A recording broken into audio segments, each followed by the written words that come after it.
It is a new day for the trial for Karen Read. The jury still has the case, and could today be the day that we get a verdict? Of course, we've been providing coverage here on Live Now from Fox of some of the biggest highlights, but we want to bring you someone that has been really covering this case from the very beginning as it was all happening in the investigation as well. Let's bring in blogger Aidan Kearney, a.k.a. Turtleboy. Thanks so much for joining us on Live Now from Fox. Like I said, you have been in the midst of this, sometimes literally and figuratively. Correct. Yeah, I mean, I've gone to jail for this. I did 60 days in jail. I've been charged with 16 felonies over my journalism and activism regarding the Karen Read case. And ironically, the same police that I've in district attorney's office that I've accused of being complicit in the cover-up of John O'Keefe's murder are the same people that came to my house with the state police fugitive unit, arrest me in front of my children's school bus, and, plotted to put me in jail for 60 days, have my bail revoked. And but today will hopefully be the day when all of my hard work is validated with a not guilty verdict. And yesterday, you put it out there on X. You tweeted it saying, Friday is Freedom Friday there. Tell us, when the jury got the case here, the Karen Read supporters like yourself, did you think it was going to come a verdict a little bit sooner, though? Oh, much sooner. I mean, I'm surprised that they need this long. This is an open and shut case. This is public opinion for anybody who's been following this case. It's like 90-10, not guilty. It's like overwhelming. You can't find that on a murder trial, especially in favor of not guilty. Maybe guilty sometimes of like OJ or something like that. But with this one, it's just so obvious. It's literally impossible for Karen Read to have killed John O'Keefe.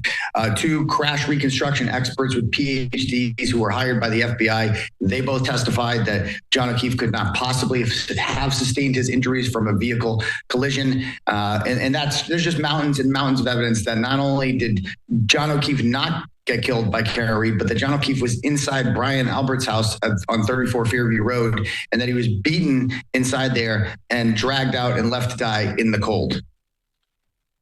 And tell us a little bit, I mean, this is like, it's not like, this is a David versus Goliath type of moment where you have an individual citizen taking on, a police force and really a government agency. And tell us what that feeling is like for Karen Read going and where a whole police agency is saying, you're the killer.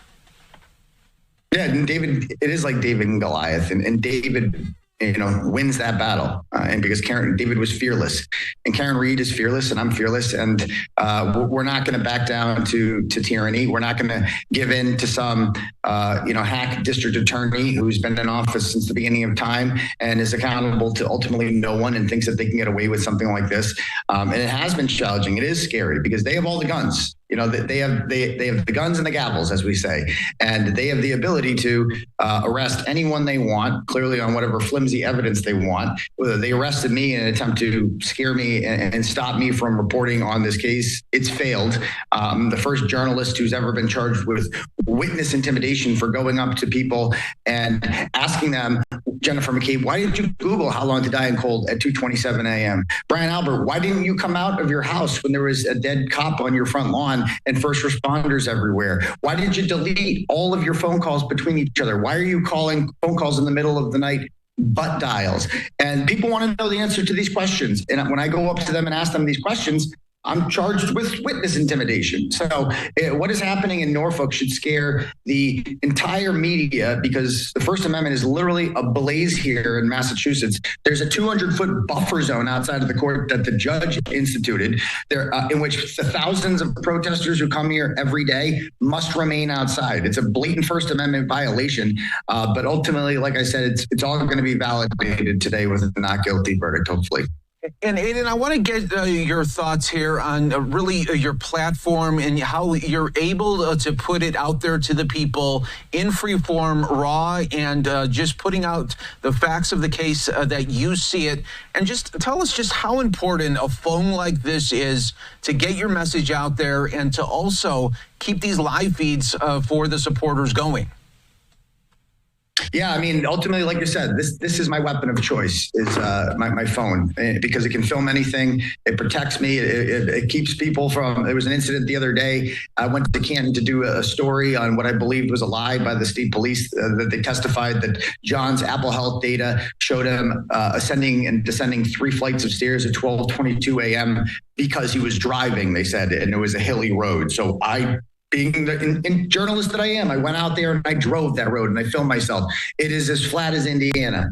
There's no way, and my iPhone did not register any ascending and descending stairs. So I was able to go out there and prove that this police officer lied under oath, Nicholas Carino, about why, in order to what? In order to show that the phone, you can't, if you're not inside a house, your phone isn't going to show you ascending and descending stairs.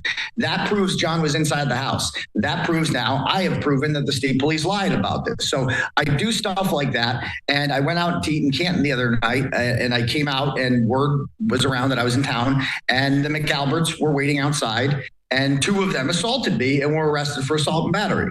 And they think that they can scare me. They think they can intimidate me. And it's not going to work, because this is the most powerful tool I have. If I can put you on video committing a crime, then I can show the world who the real bad guy is here. If you're going to do that to me on a Sunday afternoon, sober, in the middle of downtown Canton, imagine what they would do to somebody like, I don't know, John O'Keefe, if he stumbled into a house drunk and got into an argument with them behind closed doors. And without the platform that independent bloggers have right now, an independent journalist, when you think back to the 50s, the 60s, even before the 2000s, really, when those platforms weren't available because the technology wasn't there, do you often think back to others that, wow, there could be a lot of Karen Reeds out there? Yeah, oh, totally. I mean, the courthouse where this is being held is where the Sacco and Vanzetti trial was held about 100 years ago. They were 2 Italian anarchist immigrants who were charged with murder and executed. It was one of the most famous murder trials in American history. And a lot of people believe that they were not guilty. And they were just caught up in a time in which anti-Italian feelings were running strong in this country. And so, ultimately, maybe what would have happened back then? What if Turtleboy was around back then and there was the technology back then to go out and show these things? Like, I could not have done what I do without Twitter, without, the internet, without an iPhone, without all this stuff. So like that, we were just left up to the corporate media, which isn't going to go out and do things that, nothing has stopped any reporters from finding the leads that I've been able to uncover in this story. But certainly the advancements of technology have allowed other people to go out there and do the same things that I'm doing, and go on Twitter and post information and have other people discuss it and go and find new leads. And it's been a great advancement for society. And lastly, Aidan, what are you and the other supporters thinking if this goes to a hung jury?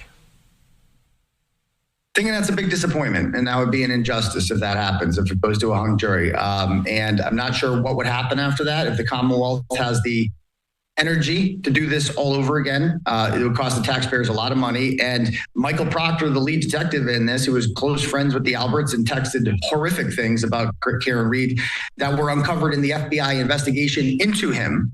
By the time this comes around, 6 months from now, if they bring this back, Michael Proctor might be fired. Michael Proctor might be under federal indictment. So a lot could happen between now and then, but at the same time, you don't want to be the district attorney that let a cop get killed in your county and no one was ever held responsible for that. That's a horrible look politically as well. So we'll see what happens. Yeah, we will definitely be watching to see if a verdict does indeed come today. Aidan, a.k.a. Turtleboy, thank you so much for joining us on Live Now from Fox, giving us the insight in what the other supporters are feeling on this Friday. We appreciate it. Thank you.